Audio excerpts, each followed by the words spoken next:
So today we're going to be looking at the 82 US cent, and there's 7 variations.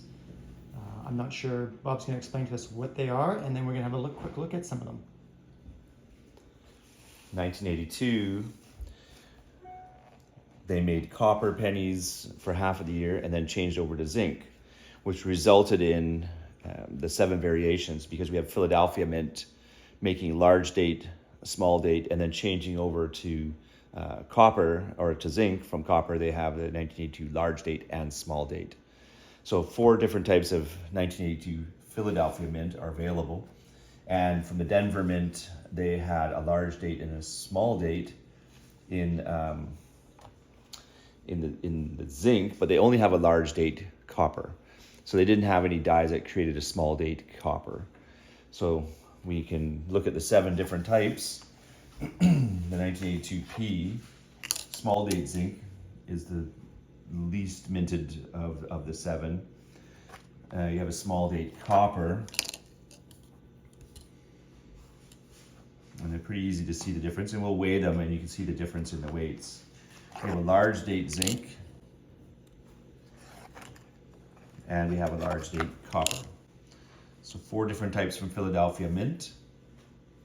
And then Denver Mint produced the small date zinc 82D, a large date copper, and a large date zinc. You can go like that.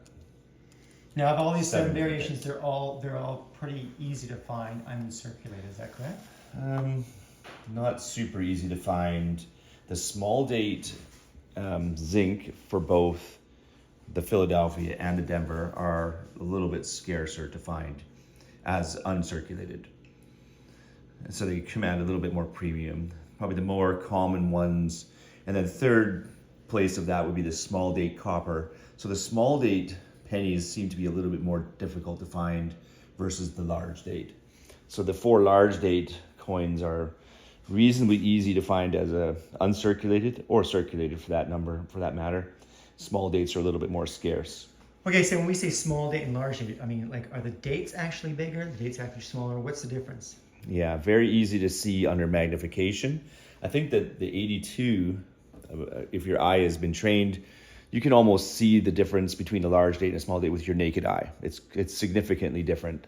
We've got 2 coins on the microscope right now, so we've got 2 side by side, them up close, and some of the key elements that you can see that is different. Especially for me, the date, first of all, is way larger on the large date, but the 2 looks like a swan to me. It's very fat, and it's very big. And in the small date, the 8 is really small. So it's almost, the numbers are very petite. And the 8 in the large date is quite tall. So you can see side by side that they're significantly different. And are these both from the Denver Mint, or no, is one from the Philadelphia Mint? Or? Denver Mint strikes a mint mark on the bottom, and Philadelphia Mint has no mint marks at all. So all coins with no mint mark are Philadelphia. Okay. So in theory, there is actually an 8th variety. The 1982 proof, which would have an S mint. The proofs were struck in San Francisco. Okay. So if you have a proof, an S mint. we're missing an S mint, because it's not a circulated coin. It came out in proof sets only. So it's not considered a business strike. Okay. Coin. So San Francisco did mint some that year, but it's only in collector sets. In collector sets. So if you wanted to get the 8th one, you would need to have a San Francisco Mint penny. Ah, well, okay. So we are so already this spot can be filled with a proof penny at San proof penny. Francisco. And would it be a small or would it be a large? Do you know?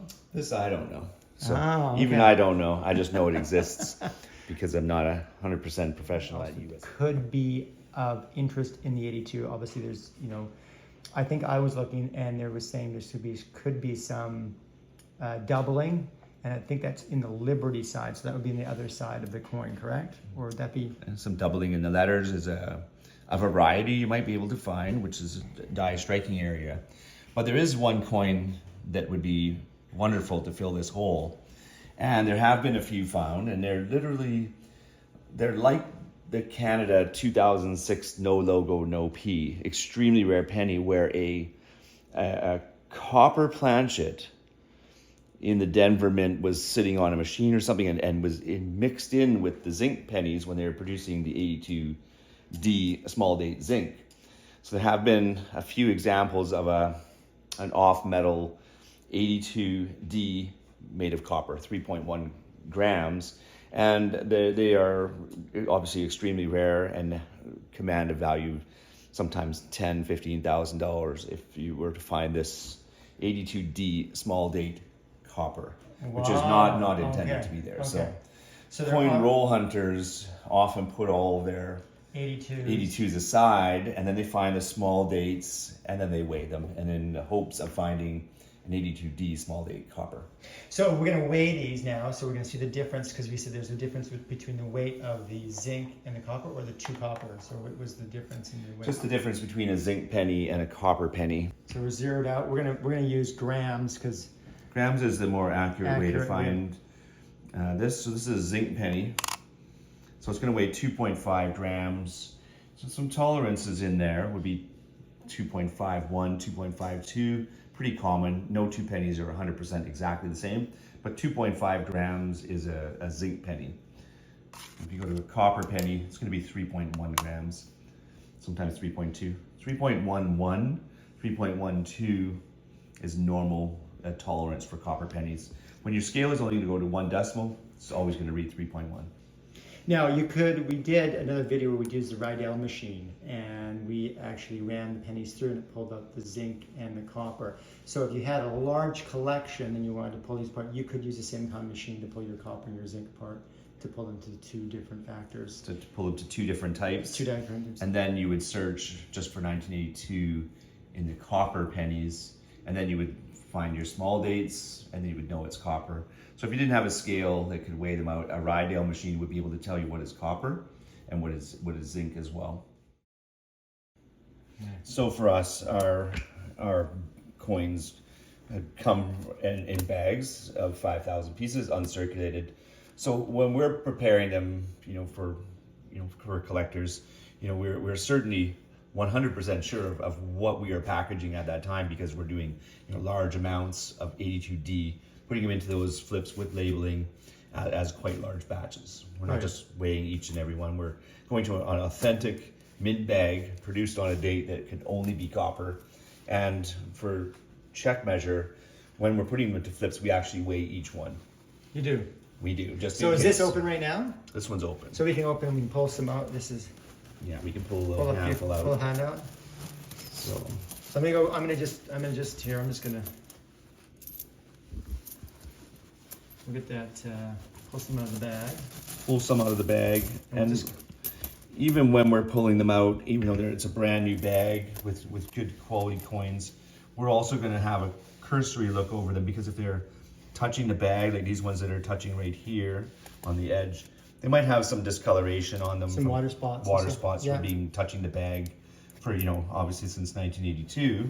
They don't get moved around very much. What year did they stop making bags, and when kind of meant to more rolls?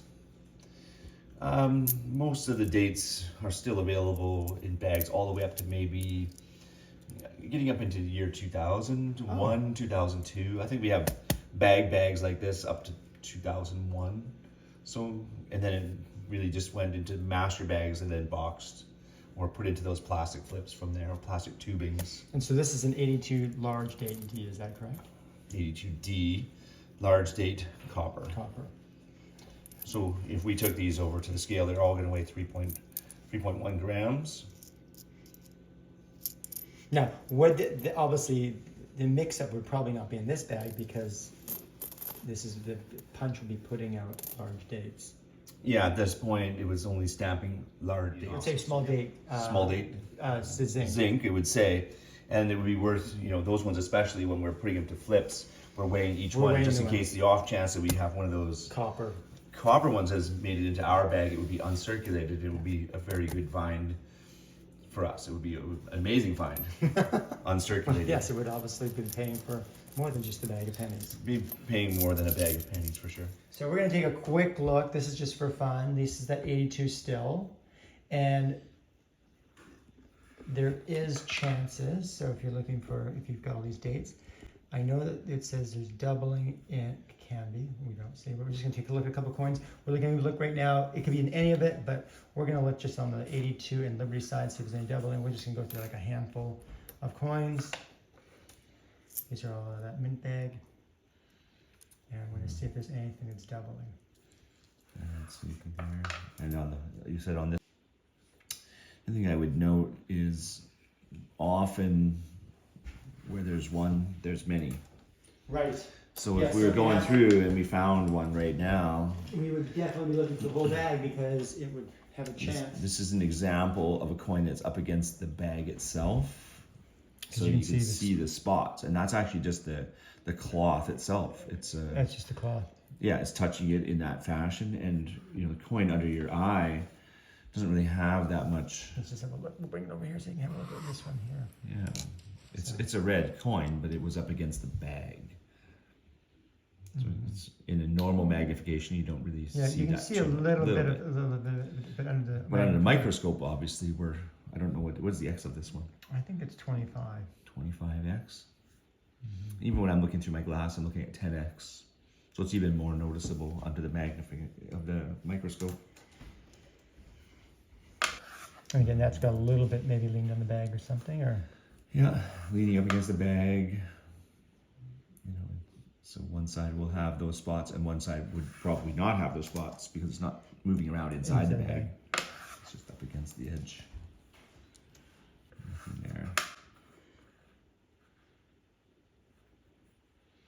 And sometimes people look at this, the letter D, and there's a lot of double mint, like double stamps there, and you can see doubling of the D.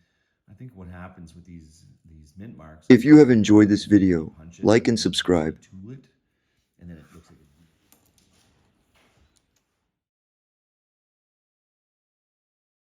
Got a 1982 penny. Check closely.